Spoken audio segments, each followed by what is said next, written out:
Bonjour Madame Atik Al-Mamri. Je rappelle que vous êtes présidente de la Fédération algérienne des personnes handicapées. Tout d'abord, merci de nous avoir accueillis. Écoutez, il faut laisser les journalistes enquêter, il faut les laisser faire leur travail parce que c'est eux qui portent notre voix et c'est eux qui font arriver notre voix via tous les canaux de communication à tout le monde. Sinon, si on ne travaille pas avec vous, comment voulez-vous qu'on connaisse quels sont les problèmes que vivent les personnes vulnérables? C'est moi la voix. Non, c'est moi la voix. Non, c'est moi la voix. Nous sommes la voix. Nous sommes tous la voix des sans-voix. Quel état des lieux vous pouvez nous faire justement sur la situation des personnes handicapées ici en Algérie? Vous savez, globalement, si on parle des personnes handicapées, je voudrais parler de ceux qui sont réellement en situation de handicap. C'est-à-dire, c'est des personnes qui rencontrent des obstacles dus à leur situation, qui fait qu'elles ne peuvent pas avoir accès à une scolarité si c'est des enfants, elles ne peuvent pas avoir accès à un emploi.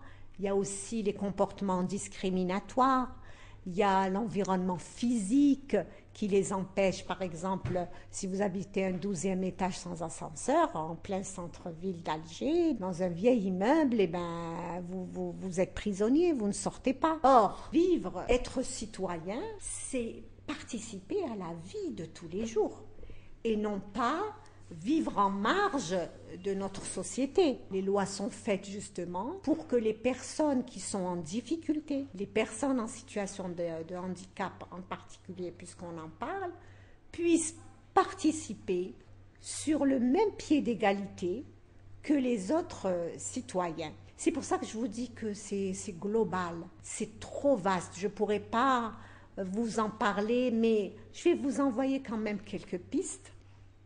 Imaginez que chaque année, il y a 1000 victimes d'accidents de la route. Globalement, c'est des jeunes qui sont touchés à la moelle épinière. Alors, il n'y a pas assez d'hôpitaux pour les accueillir. Et ils ne trouvent pas les moyens de gérer leur nouvelle situation. On se retrouve en train de se battre pour que les sondes, pour l'autosondage.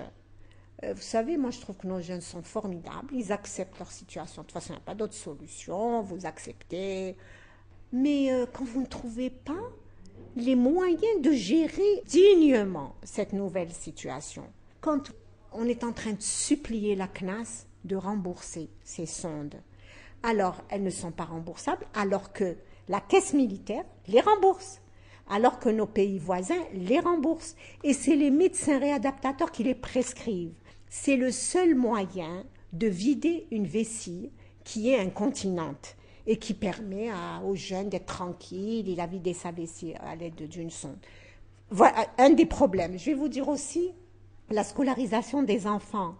Quand un enfant doit impérativement être inscrit dans une école ordinaire, mais qu'il n'est passé par aucun service pour lui dire, voilà, il te faut ce gadget pour écrire, il te faut une table peut-être spécifique. On l'envoie directement en classe avec d'autres enfants, sans avoir formé l'enseignante, sans l'avoir préparé à accueillir cet enfant qui a un besoin supplémentaire. Moi, j'aime bien dire des enfants à besoin supplémentaire. Ils en ont un peu plus que les autres enfants. Et bien, à la fin, c'est quoi? C'est une insertion en fond de classe, elle s'en occupe pas. Moi, c'est sur des témoignages des personnes qui existent. Et à la fin de l'année, elle vous dit, ben, vous voyez, il ne peut pas suivre. Donc, c'est une insertion biaisée. C'est une insertion poudre. C'est juste, c'est de la poudre aux yeux, puisqu'à la fin de l'année, il est mis hors de la classe. Il ne pourra jamais poursuivre, parce qu'il a un handicap, qu'on le veuille ou pas. Voilà, j'ai inséré parce que la loi dit tous les enfants ont droit à l'école sans discrimination. Mais il y en a à qui on doit préparer leur place. C'est pas possible de rester comme ça, sans rien. Je ne vous parle pas des enfants autistes. Enfants autistes, il y a un plan autiste avec le ministère de la Santé, etc. Ils sont aussi mal lotis, si ce n'est pire, parce qu'on ne comprend pas leur handicap. Les parents vous disent il n'est pas handicapé mental. Oui, mais il a des problèmes. C'est-à-dire qu'il faut penser à la personne et proposer un accompagnement à la carte pour chaque enfant parce qu'il a des besoins supplémentaires. Il faut former les accompagnateurs. On ne règle pas le problème de l'insertion des enfants handicapés, je dis bien en milieu ordinaire, hein, c'est-à-dire ceux qui n'ont... Il n'y a aucun motif pour qu'ils aillent dans un centre spécialisé. Il suit, il est intelligent, il enregistre, seulement il ne peut pas écrire. Donc trouvez-lui un moyen pour écrire. Il y en a qui ne peuvent pas communiquer, mais il comprend tout, il suit les cours, il est à niveau, de donner-lui les moyens de communiquer. Ben, c'est bien beau de dire j'ouvre 6000 postes d'accompagnateurs pour les enfants handicapés en milieu scolaire, mais quand vous envoyez des jeunes universitaires qui n'ont jamais affronté des situations de handicap comme ces enfants, et qu'après 5 ans de contrat, vous les mettez dehors, alors qu'ils auraient pu bénéficier d'une formation, une formation d'accompagnement aux enfants handicapés, qui aurait pu leur ouvrir des perspectives de carrière. On aurait formé, on aurait profité de cette période de 5 ans avec ces dispositifs à l'emploi, et on aurait eu des professionnels formés. Moi, je dis, on fait appel au mouvement associatif qui maintenant a de l'expérience, a des formateurs, à tous les acteurs qui peuvent apporter à ces jeunes un plus, une expertise dans le domaine du handicap. Et là, nous sommes prêts, mais je vous assure que je reviens, justement, je vous avais dit, j'ai été le 29 et le 30 à Béjaïa, parce que nous, la fédération, nous favorisons la création de réseaux spécifiques. C'est-à-dire que nous défendons les droits de tous, sans discrimination, qu'ils soient non-voyants ou quelle que soit la déficience. Il a le droit, il n'a pas à s'excuser et à dire « il comprend, mais il ne peut pas écrire ». Comment un enfant s'excuse d'avoir un handicap?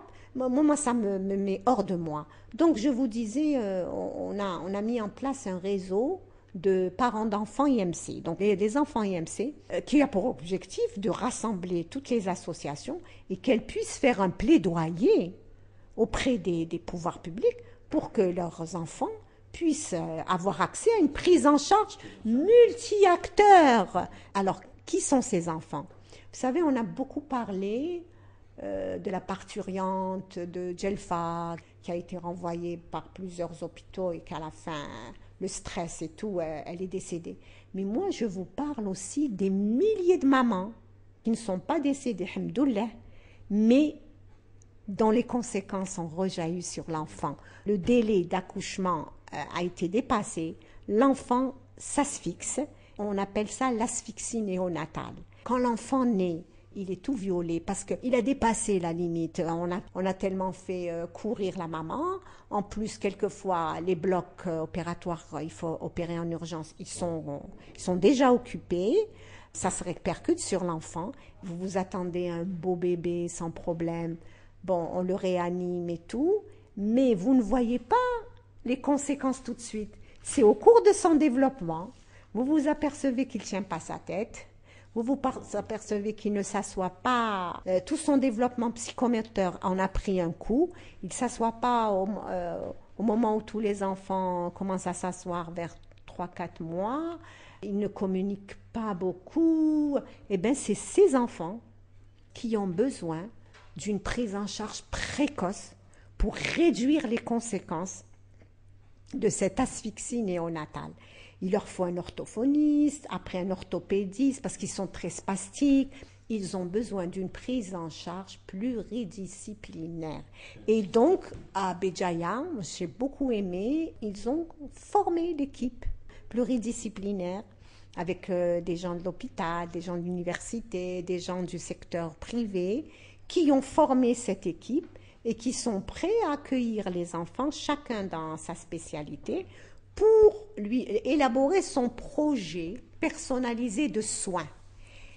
Et il faut la suite. La suite, c'est son projet personnalisé de scolarité. Et bien, ces enfants, moi, ça m'a vous savez, il y a des images, alors parce que c'est pas des enfants paralysés. Alors il y a le papa qui marche et son fils a les deux pieds sur les pieds de son père. Et il marche, vous savez, c'est très touchant. Et vous les voyez rentrer dans la salle. Le papa qui tient l'enfant de 7 ans, 8 ans par les mains et il marche. Il le fait marcher sur ses propres pieds. Il est debout. Et aussi, j'ai vu aussi un enfant qui m'a beaucoup... Il y en avait beaucoup, beaucoup, beaucoup. Et qui attendent de nous qu'on leur donne la possibilité d'avoir accès au savoir, aux connaissances et de dépasser l'obstacle qui les empêche de participer sur le même pied d'égalité que les autres enfants. En consultant les dernières statistiques communiquées par le ministère de la Solidarité nationale, aussi l'Office national des statistiques, le nombre de personnes en besoins spécifiques, selon eux, s'élèverait à 2 millions. Mais ce chiffre semble inexact puisque plusieurs associations de la société civile avancent le nombre de 4 millions. Jusque-là, quel est le nombre des personnes handicapées recensées? Quand on me pose la question sur le nombre d'enfants ou de personnes handicapées en Algérie, je leur dis, mais adressez-vous au ministère de la Solidarité qui a fait démarrer une enquête en 2011. Il y a un expert qui a élaboré les termes de référence, parce que quand vous faites une enquête, qu'est-ce que vous attendez? Est-ce que c'est le nombre? Ça s'appelle une enquête épidémiologique. Mais je me rappelle, je faisais partie du comité de pilotage de l'enquête. Le but de l'enquête, c'est de connaître les personnes handicapées, comment ils vivent, leurs besoins et compenser par la mise en place de dispositifs. Parce que je me rappelle, un des ministres qui est passé de la solidarité, il a dit, mais il y en a marre, on dépense des milliards pour des... Et ils sont jamais satisfaits, il y a des lacunes, revoyons, essayons de comprendre qu'est-ce qui se passe, quels sont les obstacles pour bien utiliser les budgets qu'on met pour l'insertion des personnes handicapées. Et donc, il faut... L'enquête, il faut aller demander à la solidarité quels sont les résultats de cette enquête, parce qu'il y a même une enveloppe qui a été mise, oui, 11 millions de dinars, qui a été mise à disposition de l'enquête. Il y a eu même des jeunes enquêteurs qui ont été formés. Moi, j'ai participé, il y avait même... les outils d'enquête, donc on a enrichi avec une vision égalisation des chances, non-discrimination, autour seulement de la périnatalité, c'est-à-dire au niveau des accouchements, des accidents d'accouchement. Il y a un professeur de Blimsous qui a fait une étude au niveau de son service, Blimsous. 3500 nourrissons susceptibles de développer un handicap majeur naissent chaque année dans la wilaya d'Alger. Je ne vous parle pas des autres maternités. Ça, c'est parce qu'elle a... Donc, imaginez, si vous extrapolez, ça fait 35 000 chaque année. Chaque année pour un seul service. Hein. Et vous savez qu'il y a il y a eu 1 million de naissances. En 2015, et en 2017, on s'achemine à 1 200 000 naissances. Ce qui n'était encore jamais arrivé en Algérie. Dans le lot des 1 200 000, je ne vous dis pas, avec les conditions d'accès, avec les conditions d'accouchement, comment la maman est accueillie, comment à chaque fois les journaux nous ramènent des drames, comment elle est renvoyée, comment on ne prend pas au sérieux, même si c'est un accouchement sans risque, il peut le devenir si la maman devient stressée. D'un moment à l'autre, un accouchement normal devient un accouchement à risque parce que les conditions d'accouchement n'ont pas été réunies. C'est pour ça que moi j'ai dit, mais il faut parler des mamans qui ne meurent pas, alhamdoulilah, mais qui mettent au monde des bébés qui ont des problèmes et qui vont développer parce qu'il y a eu cette asphyxie et ce fait qu'elles n'ont pas été opérées à temps pour que l'enfant ne présente pas de problème. Parce que vous savez qu'avant, toute la catégorie d'enfants, était constitué par les enfants atteints de poliomyélite. Ça y est, on a dépassé la polio. Maintenant, nous, ce qu'on reçoit, c'est les enfants infirmes moteurs d'origine cérébrale, les spina bifida. Alors, spina bifida, c'est des enfants qui naissent avec une anomalie de la moelle épinière qui occasionne une paralysie, qui occasionne. Et alors que, moi j'ai appris qu'il suffisait de donner à la future maman, dès la conception, de l'acide folique, c'est-à-dire de la vitamine, du fer. Voilà, de donner du fer à cette maman. Eh bien, on n'aurait pas eu ces problèmes avec ces anomalies. L'histoire des centres non remboursés, on a un peu dispatché en disant nous en avons. En 2014-2015, on a eu une subvention du ministère de la Solidarité qui nous a permis d'en acheter. Et donc, il y a des parents d'El-Oued, de Béjaïa d'ailleurs. Il y a une association de parents d'enfants Spina Bifida qui existe, qui fait du bon boulot. On ne s'attendait pas à ce que en particulier l'hôpital d'Ersaline nous a envoyé plein d'enfants qui étaient atteints par cette pathologie. Comment vous dire encore ? Les accidentés de la circulation, les maladies génétiques comme la myopathie. Bon, ça c'est... Chaque association est en train de défendre, disons, la spécificité du handicap. Pour les enfants myopathes, quelquefois vous en trouvez 2-3 par famille parce que bon, il y a un problème de gènes, etc. Et comment, à part le côté médical, par exemple les enfants myopathes, bon, ils sont suivis dans les services de neurologie, on leur fait des biopsies pour dire c'est tel ou tel type de myopathie, mais quand leur colonne vertébrale se déforme parce qu'il y a atrophie musculaire, c'est une atrophie musculaire qui évolue, eh bien, ils meurent non pas de la myopathie, mais parce qu'une côte leur a traversé le poumon. Il n'y a pas tout ce qui est réadaptation fonctionnelle est devenu le parent pauvre du système de santé. On parle du diabète, on parle du cancer, mais tout ce qui demande un suivi de longue date pour mesurer les résultats, pour donner à cette personne tous les moyens pour qu'elle puisse vivre aussi normal que possible avec son handicap. Alors, comment vous dire, les personnes handicapées ont été placées, ils ont été retirés de la santé. Vous vous dites, bon, c'est une bonne chose, parce qu'au niveau de la santé, c'est des blessés, c'est des malades. Ils ne sont pas encore... parce que c'est l'environnement qui handicape. Par quelle décision on a mis toutes les personnes handicapées sous tutelle de la solidarité nationale? C'est comme si qu'elles n'avaient pas de problème de santé, qu'on ne pouvait pas améliorer leur situation, que c'était inéluctable, le handicap, qu'ils avaient besoin juste de charité. Donc, même si un élève dans une école ordinaire n'est pas issu de famille pauvre, on le met directement dans la liste des enfants à qui on donne 3000 dinars, sans tenir compte de ça, parce que handicap égale pauvreté. Oui, handicap égale pauvreté pour des personnes qui ont perdu leur emploi suite à une maladie, suite à un accident. Bon, l'accident de travail, normalement, il est réinséré, il a une rente d'accidenté du travail.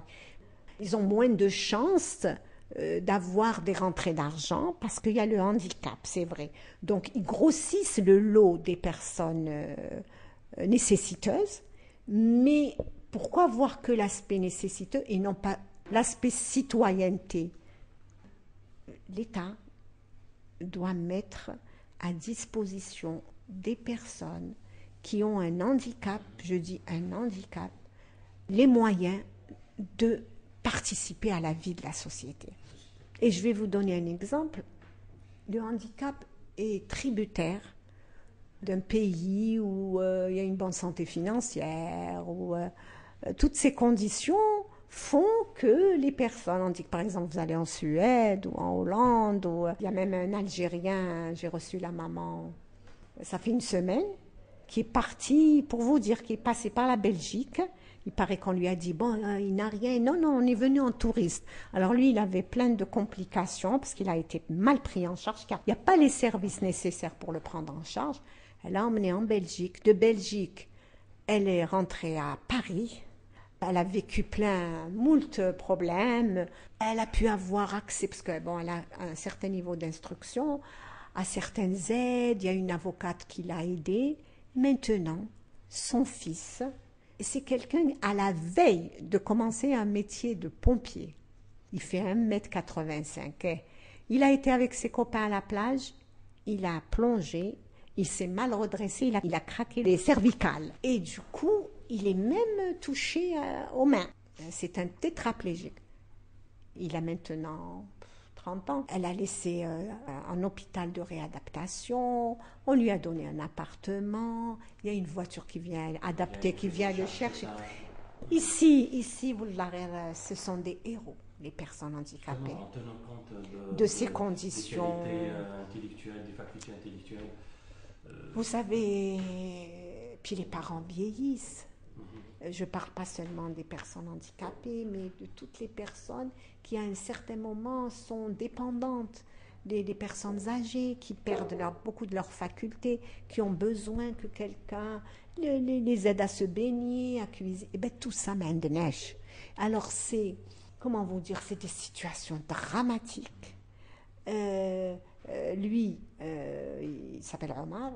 Lui, il y a quelqu'un qui vient le matin lui faire sa toilette, il y a quelqu'un d'autre qui lui fait sa réadaptation, quelqu'un qui lui fait sa cuisine, voilà, je crois qu'il termine ses études le matin. On n'en demande pas tant, parce que l'Algérien est quelqu'un sbar, il se barre sur plein de choses, hein. Sinon, ça fait longtemps... péter les plombs. Alhamdoulilah, mouminin. On se dit, alhamdoulilah, wesh alih. Peut-être que mon cas est moins mauvais que quelqu'un d'autre. On essaye un peu de relativiser, parce que moi je les vois, hein, les jeunes paraplégiques que je rencontre au camp de vacances que nous organisons. Ils sont pleins d'énergie. D'ailleurs, il y a quelqu'un jeune de 26 ans. Et comme il avait fait connaissance avec une fille au camp de vacances, comme tous les jeunes, il ne pouvait pas lui s'échapper. Je le voyais. Alors il est venu, il m'a dit, voilà, c'est ma copine, devant tout le monde. Du coup, moi, j'ai rien dit, c'est sa copine. J'ai dit, mon Dieu, si c'est une opportunité pour qu'il connaisse une petite copine, Rabbi, Inch'Allah, c'est comme tous les jeunes. Seulement, bon, l'un est debout, l'autre est en fauteuil roulant. Nous ne sommes pas une catégorie à part. Seulement, bon, on est en chaise roulante et on gère difficilement, avec très peu de moyens, pour rester plus ou moins en bon état. Voilà. Câblés par les mentalités, les idées reçues, la majorité des personnes handicapées se trouvent malheureusement aujourd'hui abandonnées à leur triste sort. Ne pensez-vous pas que appeler ces personnes marginalisées par leur handicap, c'est discriminatoire? Eh bien, je vais vous surprendre. Ce n'est pas une discrimination, c'est une façon d'exister avec notre handicap. Vous savez, il y a une convention des Nations Unies pour les droits des personnes handicapées. Parce que beaucoup de pays se sont aperçus, à travers leurs ONG qui représentent les personnes handicapées, que les personnes handicapées n'étaient pas seulement sujettes à des discriminations, mais qu'elles étaient aussi sujettes à des obstacles, comme des lois qui ne sont pas facilitatrices, à un environnement urbain hostile, à des comportements, à des représentations du handicap. Et il fallait un instrument de droits de l'homme pour protéger leurs droits et leur citoyenneté et aussi surtout leur dignité. C'est une façon d'exister. Je vais m'expliquer, j'en viens. Justement parce que, comment vous dire, cette convention a été soumise à signature, mais avant, elle a été débattue avec plusieurs pays. Moi-même, j'avais assisté à la pré-convention à Rabat en, je crois, 2005. Et tout le monde s'est entendu pour la dénomination Convention internationale pour les droits des personnes handicapées. En arabe, c'est Al-Ashkhas Dawil I'aqa, c'est-à-dire les personnes porteuses de handicap. Mais je vais vous dire, les personnes handicapées vivent des situations de handicap complexes et non pas une seule. Par exemple, moi avec vous maintenant, je ne suis pas en situation de handicap. Par contre, si je dois aller quelque part dans un bureau au 2e étage où il n'y a pas d'ascenseur, je suis en situation de handicap si je n'ai pas d'aide humaine. Maintenant, si j'ai l'aide humaine, j'ai dépassé le handicap, je suis au 2e étage. Je peux être aussi en situation de handicap si, je ne sais pas si je suis devant un ordinateur qui n'est pas facile à manipuler, qui est un peu où il faut appuyer un peu plus, eh bien, je pourrais pas écrire. Je suis en situation de handicap. Par exemple, si on me dit de monter dans la grande roue là au port d'Alger, là, je me demande si je pourrais le faire, alors que quelqu'un qui n'a pas de handicap saute et il va, les cabines VIP. On m'a dit qu'il y avait des cabines VIP. Donc voilà, nous sommes tout le long de la journée, pas toujours, en situation de handicap. Et quelquefois, on ne l'est pas. Nous ne sommes pas 24 heures sur 24 en situation de handicap.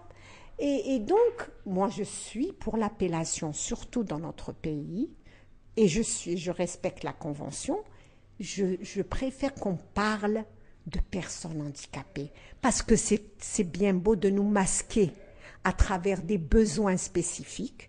Or, nous ne sommes pas des besoins, nous sommes des personnes qui ont besoin d'un aménagement adapté, qui ont besoin de matériel adapté, on a besoin d'un appartement, d'une salle de bain adaptée, on a besoin à la fac d'être au rez-de-chaussée, voilà. Mais quand on cache, c'est une façon de faire en sorte qu'on soit invisible. Ça entraîne une invisibilité de notre existence, de dire les personnes à besoins spécifiques. Moi, j'allais dire les femmes ont des besoins spécifiques, les enfants ont des besoins spécifiques, les prisonniers ont des besoins spécifiques. Vous voyez, pourquoi est-ce que c'est que nous qui avons des besoins spécifiques? Non, nous avons des besoins supplémentaires et encore, ils doivent être adaptés. Et nous n'avons pas besoin de droits supplémentaires. Vous arrivez à 6 ans, vos parents vous ont inscrit, vous avez votre circuit, CEM, lycée. Nous, c'est le parcours du combattant. Il faut trouver dans les centres spécialisés. Eh ben, il est très difficile de trouver une place. Et eux, ils font même pas la double vacation, la quadruple vacation. C'est-à-dire que il y avait une liste d'attente très longue. Ils ont un an à peu près 252. Mais le problème, c'est qu'il y a tellement de personnes handicapées et il y avait tellement de listes d'attente. Les listes d'attente ont été résorbées. Comment? Il y en a un qui vient une fois par semaine. C'est de la trappe-nigo. On m'a raconté qu'à, Sétif, une fois par mois, 1 heure. J'ai résorbé ma liste. Mais il faut sérieusement élaborer. On fait appel à des consultants, on fait appel à la coopération, on fait appel à des expertises locales et on élabore une stratégie nationale d'insertion des personnes handicapées. L'insertion de ces personnes dans le milieu professionnel, que ce soit dans les entreprises, les administrations ou les établissements publics, constitue un enjeu majeur de cohésion sociale et d'égalité des chances au travail. Comment une personne handicapée arrive justement à avoir une place parmi d'autres? Nous, on a une auto-école ici qui prépare au permis F sur voiture spécialement aménagée, c'est-à-dire que même s'il est paralysé des membres inférieurs, il a tout au volant, il conduit, voilà. Depuis 3 ou 4 ans, on a ouvert la porte à ceux qui ont une surdité.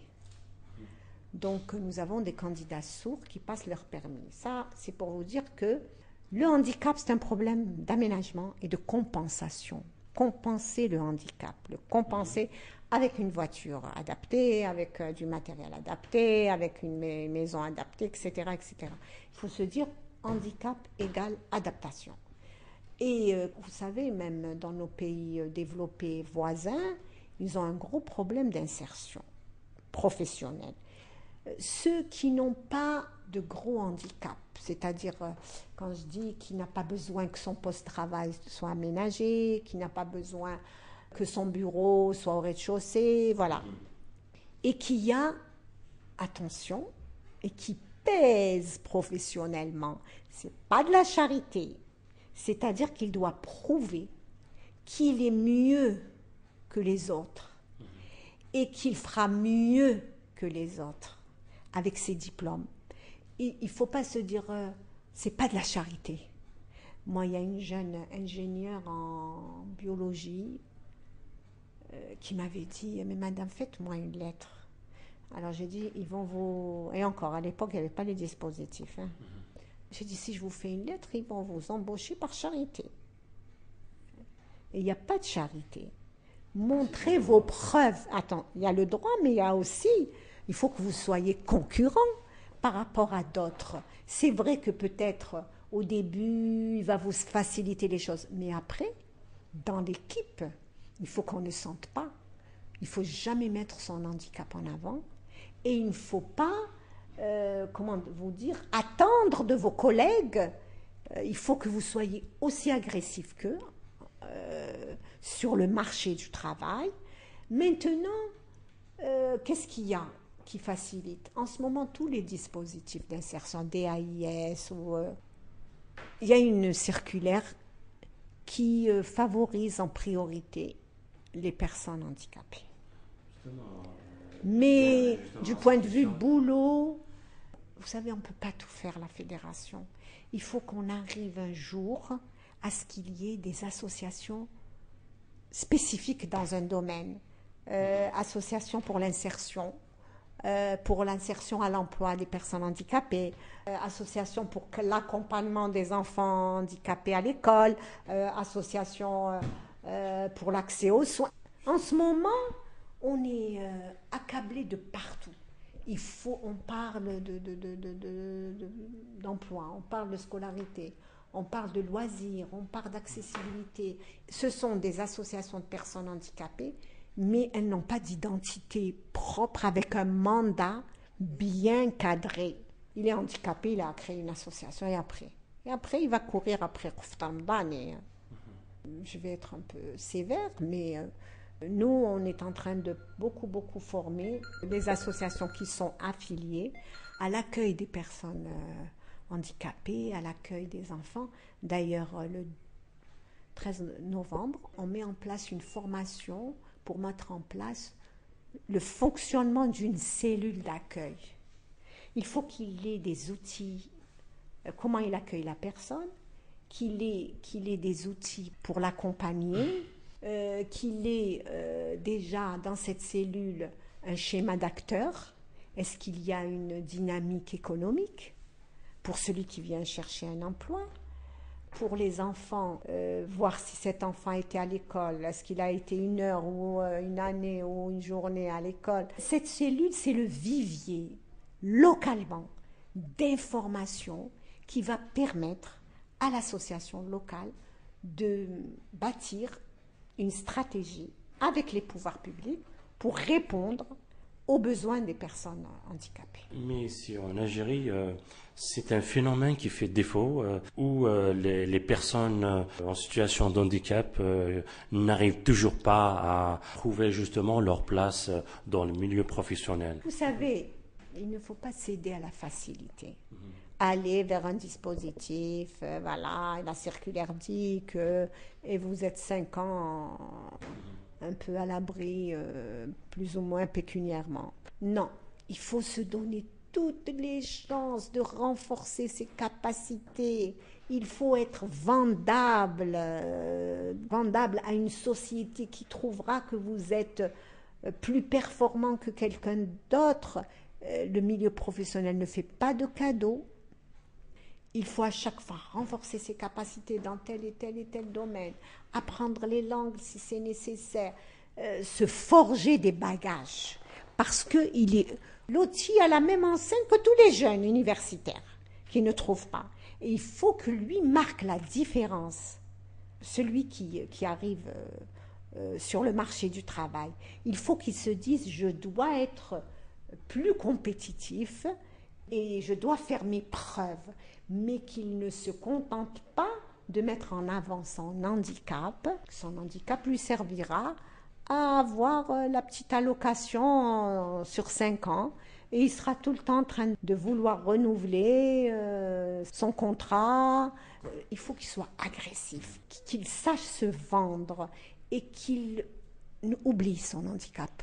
À partir du moment où il conduit une voiture, où il peut se déplacer, où il a organisé sa vie quotidienne, qu'il n'utilise pas son handicap, mais qu'il utilise ses références professionnelles. Voilà. Maintenant, ceux qui n'ont jamais été à l'école, ça c'est une autre chose. Il faut apprendre un métier manuel qui pourrait lui faire gagner sa vie.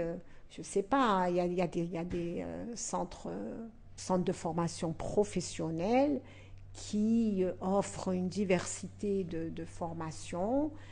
Il faut qu'il en ait la capacité. Voilà, ils ont des psychologues qui dirigent, mais je trouve qu'il faut un peu plus ouvrir la porte aux personnes, aux citoyens en situation de handicap. Il ne faut pas faire de la politique charitable. Non, il faut faire en sorte, oui, de lui faciliter l'accès, mais le handicap ne doit pas freiner, parce qu'attention, quelquefois, vous avez beau être ingénieur ou architecte qui fait tous les plans, qui est incontournable dans une société, quand arrive la promotion, dans la tête des gens, et la promotion est donnée à celui qui travaille moins et moins efficace, moins rentable. Ça, c'est dans la tête. Le handicap est pris en compte dans les promotions pour qu'il n'ait pas accès à une promotion. C'est dans la tête des gens qu'une personne handicapée, c'est une personne diminuée. Voilà. Restons dans le même volet, effectivement en s'interrogeant sur les dispositifs d'intégration vis-à-vis de la réglementation. L'article 27 de la loi numéro 209 relative à la protection et à la promotion des personnes handicapées prévoit que, je cite, « Tout employeur doit consacrer au moins 1% des postes de travail aux personnes handicapées dont la qualité de travailleur est reconnue. Dans le cas contraire, elle est tenue de s'acquitter d'une contribution financière dont la valeur sera fixée par voie réglementaire versée dans le compte d'un fonds spécial de financement de l'activité de protection et de promotion des personnes handicapées. » Justement, ma question est la suivante. Ne pensez-vous pas que ce dispositif réellement n'est pas à la faveur des personnes handicapées? Il est appliqué sur les dispositifs d'aide à l'emploi, c'est-à-dire les DAIS. Il y a des employeurs qui se sont rapprochés de nous pour se mettre en conformité sur cette loi de 1%. Sincèrement, je n'avais pas de candidature. Ceux qui ont des bagages, ils ne viennent pas là. Ils arrivent à se placer.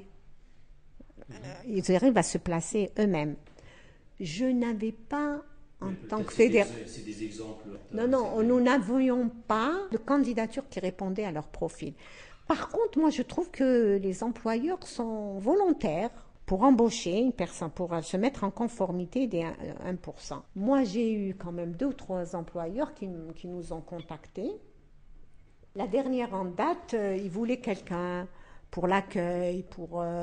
réceptionner le courrier, répondre au téléphone. C'est une compagnie d'assurance. Écoutez, j'avais quelqu'un, une femme, qui marche un peu difficilement. Et donc, j'ai proposé, je dis, mais elle est un peu... C'est pas une jeune. Parfois, elle parle très bien. Et je vous assure qu'ils l'ont embauchée. Bon, elle avait 47 ans, comme ça. Ils l'ont embauchée. Elle est très bien. Elle, au début, elle m'a dit, mais le transport, je dis quoi? Tu commences à travailler, point barre, ne cherche pas le transport, tu prends un taxi, tu prends le bus, quand tu seras bien installé, qu'ils te connaîtront eux-mêmes, et ben c'est ce qui s'est passé. Maintenant, elle est très bien, il l'accompagne, elle est bien intégrée au milieu. Mais La majorité des personnes handicapées n'ont pas malheureusement cette chance d'avoir... Et nous, il faut qu'on ait un fichier. Vous savez ce qui se passe, il faut qu'on ait un fichier de toutes les candidatures de personnes handicapées. Mais ils ne viennent pas chez nous, je vais vous dire. Ils ne viennent pas, sauf par le biais de l'auto-école, ils cherchent un emploi. Et nous, on défend le droit à l'emploi, mais on n'est pas outillé pour avoir une base de données, pour faire un plaidoyer auprès des employeurs, pour mettre en contact les candidats avec les employeurs, pour qu'à chaque fois qu'un profil arrive, on le met en contact avec la personne. Il faut du personnel, il faut toute une organisation, et ça, nous ne l'avons pas parce que nous sommes en train d'ouvrir plusieurs fronts. Le droit à la santé, le droit à la scolarité. Et moi, je lance un appel pour qu'une association puisse ouvrir, donc qui s'occuperait que de l'emploi. Des associations qui sont affiliées à votre fédération. Sinon, nous ne serions pas une fédération. Bien sûr, on en a une trentaine, 30 de toutes les wilayas. Et on ne veut pas plus parce qu'on ne peut pas toutes les suivre, les former, etc. C'est des associations de Tlemcen, El Bayad et tout, qu'on forme pour qu'elles puissent donner des réponses et trouver des solutions aux personnes handicapées qui résident sur le territoire sur lequel elles interviennent. Nous, on est très fiers de ça parce qu'elles ont une prise de conscience. Elles cherchent leur identité. Parce que pour se consacrer à l'emploi, il faut qu'il y ait plein d'associations. D'autres qui s'occupent d'un domaine précis. À ce moment-là, va émerger cette association qui s'occuperait que de l'emploi. Mais on n'en est pas là. J'espère qu'elles vont trop. Parce qu'elles font tout. Vous ne pouvez pas dire à quelqu'un qui vient vous voir au niveau d'une localité, non, nous on s'occupe que de l'emploi. Pour la scolarité, vous n'avez même pas où la diriger. Vous êtes obligé de prendre les problèmes le tout venant. La scolarité, l'emploi, le matériel médical, l'hôpital, tout, on est confronté, vous devez répondre. Vous ne pouvez pas dire, toi, je m'occupe de toi, toi non. Parce que c'est au niveau local, c'est pas possible. Certains ne comprennent pas notre mandat. Nous, on n'est pas des distributeurs de fauteuils, on n'est pas des distributeurs de sondes, c'est pas notre rôle. Notre rôle, c'est de faire changer les choses par les biais des lois, c'est faire des plaidoyers, c'est être un organe de veille pour alerter sur des situations complexes, des situations d'urgence, faire un rapport annuel sur la situation des personnes handicapées, c'est proposer des lois à la PN. Nous, on intervient à un niveau haut où on change la situation des personnes handicapées, l'améliorer à travers des lois, des dispositifs, des services à la personne, tous ceux qui peuvent faciliter la vie au quotidien des personnes handicapées.